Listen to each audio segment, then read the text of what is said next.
बिस्मिल्लाहिर्रहमानिर्रहीम। अस्सलाम वालेकुम नाज़रीन, उम्मीद है आप सब लोग खैर खैरियत से होंगे। मुल्क के अंदर सियासी हालात हर रोज नई करवट ले रहे हैं और समझ ही नहीं आ रही कि करना क्या चाह रहे हैं, कौन कर रहा है, कैसे कर रहा है। कभी वॉल्यूम 10 के लिए दरखास्त आ जाती है कि जी वॉल्यूम 10 को खोला जाए। उसके बाद कभी मरीम नवाज की जो जमानत मनसूखी की नैब की जो दरखास्त है वो आ जाती है। इलेक्शंस का एक ड्रामा बनाया हुआ है, ये डिसाइड ही नहीं कर पा रहे कि यार इलेक्शन मर्दमशुमारी के साथ होने हैं, बगैर मर्दमशुमारी के होने हैं। पीपल्स पार्टी को अब इसके ऊपर एतराजात हो गए हैं। मुल्क के अंदर अगर आप हालात देखें तो हर शख्स परेशान है, चाहे वो जिसके पास खाने के लिए है वो भी परेशान है और जिसके पास खाने के लिए नहीं है वो तो बहुत ही ज्यादा परेशान है। आप ये देख लें, पीपल्स पार्टी की हुकूमत आ जाए, नून लीग की हुकूमत आ जाए, इमरान खान की हुकूमत आ जाए, टेक्नोक्रेट्स की आ जाए, निगरान हुकूमत आ जाए, मुल्क के हालात वहीं के वहीं पे चल रहे हैं। जो माफिया हैं वो मुंह खोल खोल के अवाम को लूट रहे हैं। यही माफिया इस मुल्क के अंदर बिजली बेच रहा है, यही माफिया इस मुल्क के अंदर तेल बेच रहा है, यही माफिया इस मुल्क के अंदर जो है तालीम का धंधा कर रहा है, यही माफिया इस मुल्क के अंदर बड़े बड़े अस्पतालों की सूरत में सेहत का व्यापार कर रहा है। वो लोग जो कंट्रोल में है, मैं कई दफा सोचता हूँ कि यार ये क्या चल रहा है, तो मैं इस नतीजे पहुंचता हूँ कि यार ये बेसिकली ये जो मुल्क है ये माफिया के जो है शिकंजे के अंदर है। और ये सारे के सारे जो ताकतवर हल्के हैं, चाहे ये सियासी जमातें हैं, चाहे इन सियासी जमातों को पीछे से सपोर्ट करने वाले खुफिया हाथ हैं, ये बड़े बड़े बिजनेसमैन, ये सब के सब इस माफिया का हिस्सा है। और इनका मकसद सिर्फ और सिर्फ ये है कि अवाम की जेब से ज्यादा पैसा किस तरीके से निकाला जाए। अब आप देखें कि ये निगरान काबीना आई है, निगरान काबीना को देख के मैं ये बात पीपल्स पार्टी के दौर से सुनता आ रहा हूं। मुशर्रफ के जाने के बाद तीसरे साल ये बात शुरू हो गई थी, जी टेक्नोक्रेट सियासतदान नहीं चला सकते, टेक्नोक्रेट हुकूमत आएगी, टेक्नोक्रेट 2 साल के लिए आएगी, टेक्नोक्रेट चलाएगी और पता नहीं क्या क्या कर देगी। सिंपल सी बात है, एस्टेब्लिशमेंट का प्लान है ये। मैं एस्टेब्लिशमेंट की अकल के ऊपर कई दफा हैरान होता हूं कि यार ये इतनी दफा नाकाम होने के बाद, इतनी दफा नाकाम, इन्होंने कौन सा तजर्बा अभी तक नहीं किया। नवाज शरीफ को इन्होंने लॉन्च किया, IGI वाला तजर्बा इन्होंने किया, पीपल्स पार्टी को दबाने का तजर्बा इन्होंने किया, अल्ताफ हुसैन वाला तजर्बा इन्होंने किया, ये तहरीक लब्बैक वाला तजर्बा इन्होंने किया। प्रोजेक्ट इमरान खान मेरे ख्याल से इनका सबसे बड़ा जो प्रोजेक्ट है फ्लॉप हुआ है। क्यों? कि भाई आप खुद कह रहे हैं फ्लॉप हुआ है, आप लाए, बच्चे को पता है कि आप लेके आए, और वो उसको समझने में किसको गलती हुई? आपके पुरखों को हुई। आपके पुरखों ने फैसले किए सारे, आपके पुरखों ने गलत फैसले किए और उसके बाद जो नुकसान है वो पाकिस्तान की आवाम का हो रहा है। कसूरवार ये कसूरवार है, ये कसूरवार है, ये कसूरवार है। जो फैसले कर रहे हैं भाई वो कसूरवार क्यों नहीं है यार? मैं एक सिंपल सी बात बताऊं यार, इस मुल्क के अंदर इतना खौफ है कि नाम लेते हुए ना डर जाते हैं कि यार पता नहीं क्या होगा, आपको नौकरियों से निकाल देंगे, आपके घर वालों को उठा लेंगे, आपको फलां कर देंगे, ढिमका कर देंगे। एक तो प्रोपेगेंडा है, दूसरी तरफ कुछ ना कुछ नजर भी आ रहा है। इसमें सब कसूरवार है। इसमें इमरान खान इस कैफियत को लाने के लिए सबसे बड़ा मुजरिम है, क्योंकि उसने दीवार के साथ लगा दिया। अगर इस मुल्क के अंदर लिबर्टी खत्म हुई है 9 मई के बाद, तो उसके अंदर भी उसका बहुत बड़ा कसूर है। लेकिन भाई ये सारे पाकिस्तानी हैं, मकबूजा पाकिस्तान तो नहीं है। थोड़ा सा ख्याल करें जो हमने सफर तय किया है इतने अरसे के बाद। मुझे पिछले 10 साल में जो एस्टेब्लिशमेंट इमरान खान को चला रही थी, बदकिस्मती से वर्स्ट तरीन एस्टेब्लिशमेंट थी, जिसका नजर आ गया। आज तक लोगों को पता ही नहीं चलता था कि यार फौज का क्या किरदार है, या एस्टेब्लिशमेंट का क्या किरदार है, या दूसरे लोगों का क्या किरदार है। हर चीज ऐसे खुल के आई कि अब बच्चा जो है, अब जो एस्टेब्लिशमेंट का कसूर नहीं होता वो भी एस्टेब्लिशमेंट के खाते में डाल दिया जाता है। अब फैसले हो रहे हैं, निगरान काबीना आई है जी। टेक्नोक्रेट की बात मैं कर रहा था, जो अनमोल हीरे लेके आए हैं हैं, ये इनसे उम्मीद रखते हैं कि ये पाकिस्तान की कोई इतनी सी भी चीज ठीक करेंगे।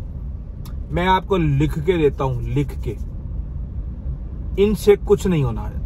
इससे पहले भी आप कर रहे थे, अभी भी अगर कोई थोड़ी बहुत कोई वारदात डल गई बेहतरी के लिए तो वो डाल देंगे आप, लेकिन कसूरवार, और अगर ये प्लान फ्लैप हुआ तो कह देंगे जी काकड़ साहब तो बहुत ही निकम्मे आदमी थे, नकट्टू थे, इनसे कुछ मैनेज ही नहीं हुआ। इनको लाने वाला कौन है? इस निगरान कबीना को लाने वाला कौन है? चले मैं अपनी कम्युनिटी की बात करता हूँ। वजारत इत्तलात के अंदर मुर्तजा सोलंकी साहब को बनाया गया। मुर्तजा सोलंकी साहब को आप सहाफत आप उठा के देख लें, आप उनके नजरियात उठा के देख लें, वो लेफ्टिस्ट हैं और वो किस तरीके से एंटी एस्टेब्लिशमेंट बयानियां उन्होंने सारी जिंदगी बनाया है। आज वो किस तरह आ गए, किसकी पर्ची पे आ गए? पीपल्स पार्टी की पर्ची पे आ गए। क्यों आ गए जनाब? नून लीग की पर्ची पे 4-5 लोग कैसे आ गए? पीपल्स पार्टी की पर्ची पे 4-5 लोग कैसे आ गए? यानी अजीब कहानी बनाई हुई है मिलजुल के। भाई किसी ने एक बंदे कर ले यार, कि सब ने अपना अपना हिस्सा डालना है और उसके बाद फिर पता ही नहीं चलना कि यार कसूरवार कौन था। वो चार वजीर उसके आ गए, 4 वजीर उसके आ गए, 4 वजीर उसके आ गए, 4 वजीर जनाब निगरान वजीर आजम काकड़ साहब की मर्जी के बलोचिस्तान से आ गए। उसके बाद अवाम जो है ऐसी की तैसी में, ठीक है, जैसे चल रहा है धक्का लगता रहेगा। बहरहाल निगरान काबीना को आप छोड़ें, इमरान खान की मैं बात कर रहा था कि इमरान खान देखें, इस पहले आपको ना मामलात को समझने की जरूरत है कि 90 की दहाई से लेके आज तक एस्टेब्लिशमेंट ने एक क्लास तैयार की मेरे जैसे लोगों की, जो एंटी पॉलिटिक्स थी, जो सियासत को जिसने कई दफा छोड़ा, जिसने वोट डालने की बजाय घर में बैठ के फिल्म देखने को तरजीह दी। फिर एक दौर आया कि नहीं जी वोट देना है, जी वोट देना है, वोट से अपना नसीब बदलना है, वोट से अपनी किस्मत बदलनी है। वो सारे का सारे जो एसेट्स थे एस्टेब्लिशमेंट के, वो इमरान खान के पीछे लाके खड़े कर दिए गए और इमरान खान के पीछे लाके खड़े कर दिए गए। और इमरान खान के साथ जब पंगा हुआ तो इमरान खान सारे के सारे एसेट्स लेके निकल लिया। अब यहाँ पे एस्टेब्लिशमेंट का कसूर क्या है, यहाँ पे एस्टेब्लिशमेंट की फेलियर क्या है कि इससे पहले बाजवा साहब एस्टेब्लिशमेंट थे। बाजवा साहब, अब इमरान खान ये कहते हैं कि भाई एस्टेब्लिशमेंट सिर्फ एक ही बंदा है, आर्मी चीफ। आर्मी चीफ ही एस्टेब्लिशमेंट है, आर्मी चीफ ही सब कुछ है, जो वो कह देता है वही होता है। तो मैं फिर ये इस बात को सोचता हूँ कि यार अगर एक ही बंदा एस्टेब्लिशमेंट है, ये तो फिर बहुत बड़ी आमरियत है। एक बंदे के हाथ में तो किसी सूरत भी नहीं होना चाहिए, एक इदारे के हाथ में होना चाहिए। अब इदारा वो इस तरह का है, उसका डिसिप्लिन इस तरह का है कि वहां पे मीटिंग्स वगैरह जरूर होती हैं, लेकिन जो बॉस ने कह दिया फिर वो होना वही है। अब एस्टेब्लिशमेंट ने सारे एसेट्स इमरान खान लेके चला गया उसके। अब एस्टेब्लिशमेंट के साथ इस वक्त अकेली एस्टेब्लिशमेंट, मैं आपको बता रहा हूँ, सिर्फ खौफ है। हमारे दिल के अंदर मुल्क की मोहब्बत है। हम ये समझते हैं कि इस मुल्क के अंदर जो फौज है वो इस मुल्क की सालमियत की जामिन है। लेकिन कई दफा शक होना शुरू हो जाता है कि यार चंद लोग कहीं हमारी फौज के पीछे छुप के हमें मामू तो नहीं बना रहे। कसूर किसका है, किसने गलतियां की? इमरान खान के दौर में किसकी गलतियां थी सारी? वो जनरल फैज साहब जो इतने बड़े बड़े अपने फार्म हाउस बना के चले गए, जिन्होंने यार एक आप टीवी को देख लो, आप टीवी लॉन्च हुआ था ना, करोड़ों अरबों रुपया उसके ऊपर लगा। कहां से लगा, कैसे लगा, इसकी इन्वेस्टिगेशन आप करवा के देख ले। वो इन्वेस्टिगेशन नहीं होनी, जो मेरे जैसा बंदा सवाल उठाएगा ना वो गायब हो जाएगा यहाँ से। यहाँ इतने खौफनाक किस्म के मामला जो हैं वो चल रहे हैं। अब एस्टेब्लिशमेंट का मामला मैं बताता हूँ आपको। देखिए मैं आपको ARY के साथ मामला बता देता हूँ, एस्टेब्लिशमेंट के एसेट्स क्यों गुम हुए। लेकिन मसला ये है कि एस्टेब्लिशमेंट इस मुल्क के अंदर इतनी ताकतवर है कि कोई भी इदारा, उसका सरबराह और कोई भी चीज उनकी मर्जी और उनकी पहुंच से दूर नहीं है। तो कई मुफाद परस्त लोग खिदमत में हाजिर हो जाते हैं कि जनाब हम आपको सर्विसेज देने के लिए तैयार हैं, इसलिए उनके पास बंदों की कमी नहीं होती। लेकिन आप ये देखें कि आप ARY की बात कर लें आप, अब ARY प्रोजेक्ट इमरान खान का हिस्सा बन गया जी। वो कैसे बना? वो बेसिकली वो हादसाती तौर पे बना कि जब गया था ARY के अंदर 2012 में, उस वक्त ARY 9वें नंबर पे था। एक चीज ये डिसाइड हुई कि यार आपको एक बयानिया बनाना है, एक साइड पे खड़े होना है। और मियां नवाज शरीफ के दौर में उनके ऊपर स्मगलिंग के, सोने की स्मगलिंग के और पता नहीं इस तरह के केसेस बने हुए थे, तो उनके साथ तो वो खड़े हो नहीं सकते थे। तो आसिफ अली जरदारी बहरहाल किसी हद तक, क्योंकि पाकिस्तान के अंदर अगर आपने सर्वाइव करना है तो या आप एस्टेब्लिशमेंट की गोद में जाके बैठ जाएं, या आप नून लीग की गोद में बैठ जाएं, या आप पीपल्स पार्टी की गोद में बैठ जाएं। जो इमरान खान की गोद में बैठे थे, इमरान खान ने खुद भी उजड़ गया और उन सबको भी उजड़वा दिया। तो उस वक्त उन्होंने एक चीज बनाई और वो चले गए। और उसके बाद फिर उन्होंने प्रोजेक्ट इमरान खान का हिस्सा बनने के बाद जरदारी साहब को भी रगड़ा और MQM को भी रगड़ा और सारों को रगड़ा। अब जब माइंड चेंज हो गया एस्टेब्लिशमेंट का, और एस्टेब्लिशमेंट को पता चल गया कि यार ये तो गलती हो गई है बहुत बड़ी, और ये बंदा तो जो है ना मुल्क बर्बाद कर देगा, ये मुल्क डिफॉल्ट कर देगा, ये मुल्क पता नहीं क्या क्या कर देगा, फ्लिप मारा, अब इसकी मुखालफत शुरू कर दो। वो कैसे कर दें भाई, कैसे कर दें यार? अगर नहीं करेंगे तो आप उड़ा के रख देंगे, और अगर करेंगे तो ना आप घर के रहे और ना आप घाट के रहे हैं, फिर आप कहां खड़े होंगे? आपको पास खड़े होने के लिए जगह नहीं है आपके पास। मैंने देखा था, मैंने धरने में देखा था, मैंने ताहिरुल कादरी के पीछे खड़े हुए लोगों की तस्वीरें आज आप निकाल के देख लें, चाहे वो सुन्नी तहरीक के सरबराह थे, चाहे वो खर सब गुलाम मुस्तफा खर थे, चाहे वो इस तरह के और बेतहाशा लोग थे जिनको सबको लाके खड़ा किया गया और फिर उनको जलील किया गया किस तरीके से। क्योंकि उस वक्त बड़े साहब थे अपने जो आजकल सऊदी अरब में एडवाइजर हैं मोहम्मद बिन अपने शराहील शरीफ साहब, उस वक्त बड़े साहब का मूड नहीं बन रहा था किसी भी सूरत नवाज शरीफ को ताकत के जरिए बाहर करने का।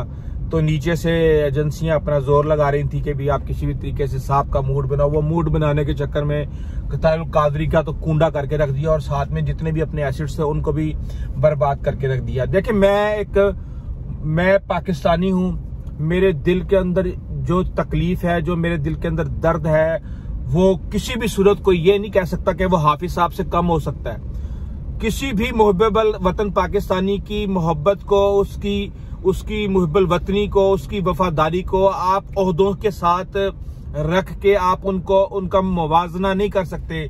एक आम यहाँ पे बेचारा फकीर, शायद वो हमसे ज्यादा मुहब्बल वतन हो, और जब हमें चीजें गलत लगें तो हमें उसके ऊपर अपनी राय देने का हक होना चाहिए। अच्छा, मैं आपको मजे की बात बताता हूँ। हाफिज साहब का मामला चल रहा था, 3 लोग थे, 4 लोगों के नाम आ गए थे। हाफिज साहब का कह रहा था कि किसी सूरत जनाब वो बन ही नहीं सकते। हम पाकिस्तानी हैं, जज्बाती लोग हैं, जज्बाती कौम है। उस वक्त मैंने कहा या अल्लाह, ये बंदा, क्योंकि इनकी एक स्टोरी का मुझे पता चला था कि यार ये बहुत ईमानदार हैं। इन्होंने इवन जब ये लेफ्टिनेंट जनरल थे और बड़े बड़े ओहदों पे थे, तो ये इन्होंने अपने इवन कभी किसी करीबी रिश्तेदार की कोई सिफारिश भी करनी होती थी तो ये अपना नाम इस्तेमाल नहीं होने देते थे, क्योंकि ये समझते थे कि फिर उसके बाद मुझे उसको कंपनसेट करना पड़ेगा, जो कि अपने इख्तियारात में को गलत तरीके से इस्तेमाल करने के अंदर आएगा। तो मैंने कहा यार इतना ईमानदार आदमी है, इसको जो है ना हर हाल में होना चाहिए। शायद हमारे नसीब बदल जाएं, शायद एस्टेब्लिशमेंट अपनी जो पावर है उसको थोड़ा सा सरेंडर, क्योंकि मैं आपको एक बात बता दूं, अगर एस्टेब्लिशमेंट ने इस मुल्क के अंदर चाहती है कि पाकिस्तान आगे बढ़े तो उसको अपनी ताकत को इंतहाई मस्बत तरीके से थोड़ा सा दूसरों के साथ भी शेयर करना पड़ेगा। इस वक्त मसला ये है कि पाकिस्तान सिर्फ एक ही किले के साथ टंगा हुआ है और वो किला है फौज का। अगर फौज को कुछ होता है तो पाकिस्तान भी उसके साथ ही जाता है। मैं ये समझता हूं कि पाकिस्तान को काफी सारे किलों के साथ मजबूती से, ये अकल का तकाजा है, ये अकल का तकाजा है। ये हमारे और भी इंस्टीट्यूशंस जो हैं वो पाकिस्तान की सालमियत के जामिन होने चाहिए फौज के साथ, बेशक फौज सर फहरिस्त हो। मैंने कहा शायद हाफिज साहब आए आके और वो कुछ डिफरेंट कर दें, लेकिन मैं पिछले 6 महीने 7 महीने से देख रहा हूं कि ये जो कुछ हो रहा है इसके अंदर इमरान खान ने जो किया बहुत गलत किया। उसने हमें दीवार के साथ लगा दिया और उसने हमें लब कुशाई के काबिल भी नहीं छोड़ा, इसमें कोई शक नहीं है। लेकिन दूसरे भी ख्याल करें, हम एक मुल्क के अंदर रहते हैं, कम से कम आप जो कर रहे हैं ग्राउंड के ऊपर, जो काम हो रहा है, जो हुकूमतें बन रही हैं, जो केसेस बन रहे हैं, जो सारा कुछ बन रहा है, जिस तरीके से चीजें चल रही हैं उसके अंदर नफरत का आंसर नहीं होना चाहिए। मुझे पता है इमरान खान ने जान जान के नाम लिए, चाहे किसी को कुछ हैरी कह दिया, चाहे किसी को कुछ कह दिया, चाहे किसी को कुछ कह दिया, लेकिन जब किसी के पास मनसब होता है ना, तो मनसब के अंदर अगर आप किसी से नफरत करने लगते हैं या आपको किसी के ऊपर आप किसी को से इंतकाम लेना चाहते हैं, वहां पे फिर मुल्कों का बहुत बड़ा नुकसान हो जाता है। इसलिए मैं ये कहता हूँ कि सबको होश के नाखून लेने चाहिए। और अब आगे इलेक्शन तक, अब पता नहीं इलेक्शन का कह रहे हैं फरवरी तक, कुछ लोग अब कुव्वतें बहुत मुतहरिक हो गई हैं कि जी 90 दिनों के अंदर इलेक्शन होने चाहिए। मेरे ख्याल से चीज़ों को सही करने की कोशिश करें। जो इनिशिएटिव लिया गया है इकोनॉमी को ठीक करने के लिए, देर आए दुरुस्त आए, बहुत अच्छा इनिशिएटिव है। लेकिन मैं कल देख रहा था कि एग्रीकल्चर को हमने टॉप प्रायोरिटी के ऊपर रखा हुआ है और एग्रीकल्चर का मिनिस्टर ही नहीं हमने अभी तक चुना कि भी एग्रीकल्चर कौन इस मुल्क के अंदर ठीक करेगा। बहरहाल चलें, ये चीज़ें ऐसा ऐसा ठीक हो जाएंगी, लेकिन हमें लॉन्ग टर्म स्ट्रेटजी बनाने की जरूरत है। हमें 10 साल 20 साल स्ट्रेटजी बनाने की जरूरत है। ये नहीं कि जी 2023 भी मियां नवाज शरीफ था तो 2028 भी मियां नवाज शरीफ था, 2018 भी इमरान खान था तो 2023 भी इमरान खान था। ये इस तरह नहीं होता। मुझे पता है कि किसी भी मुल्क की तरक्की के लिए आपको long term planning, long term sustainability और लॉन्ग टर्म गवर्नमेंट्स और लॉन्ग टर्म लीडर्स की जरूरत होती है। तो उसका कोई हल निकालें, तरीके से निकालें। ये साजिशें करके, गेम में डाल के, इसको पकड़ के, इसको अंदर करके, इसको उठा के, इस मुल्क के अंदर एहतसाब सिर्फ और सिर्फ उस बंदे का होता है जो आपकी बात नहीं मान रहा होता और जो आपकी बात मान के आपके पैर घुटने और प्रेस कॉन्फ्रेंस कर देता है। वो सब निकल जाते हैं। क्या ये इंसाफ है? अपने दिल पे हाथ रखे, दिल पे हाथ रखे कि मुझे पता है मेरी बातों पे कईयों को बहुत गुस्सा आएगा, लेकिन गुस्सा करने से पहले एक दफा दिल पे हाथ रख के सोचेगा कि यार ये गलत क्या कह रहा है, ये किसके पेरोल के ऊपर है, ये भारत के पेरोल पे है, ये तहरीक इंसाफ के पेरोल पे है, ये नवाज शरीफ के पेरोल पे है, ये पीपल्स पार्टी के पेरोल पे है, ये पाकिस्तान के पेरोल पे है जहां पे ये कमा रहा है। हम सबको पाकिस्तान के पेरोल पे होना चाहिए और पाकिस्तान की बात करते हुए, पाकिस्तान की बेहतरी की बात करते हुए हमें इतना सा भी हमें नहीं करना, हमें नहीं हिलना नहीं है, हमें लरजना नहीं है, हमें डगमगाना नहीं है। वरना आज मरते कल तो हमने मरना ही है। मौत हमें सामने नजर आ रही है। अगर आज भी हम ना संभले और हमने अपने आप को ठीक ना किया और हमने लॉन्ग टर्म प्लानिंग, हमें पता है हम बहुत अच्छे स्ट्रेटेजिस्ट हैं, बट शॉर्ट टर्म, किसी को अंदर डालना हो, किसी को तबाह करना हो, किसी को बर्बाद करना हो, यूं हो जाता है। लेकिन फिर हमें बाद में 8 साल के बाद, 10 साल के बाद पता चलता हो ज़िया तो ये कर गया, मुशर्रफ तो ये कर गया, बाजवा साहब तो ये कर गए। अभी भी पता चलेगा जी 10 साल के बाद हो तो ये कर गए। प्लीज ये स्टोरी, ये कहानियां ना बंद होनी चाहिए। और अब इससे बाद में अब क्या कहूँ, आइंदा तक ले जा दीजिए। अल्लाह हाफिज।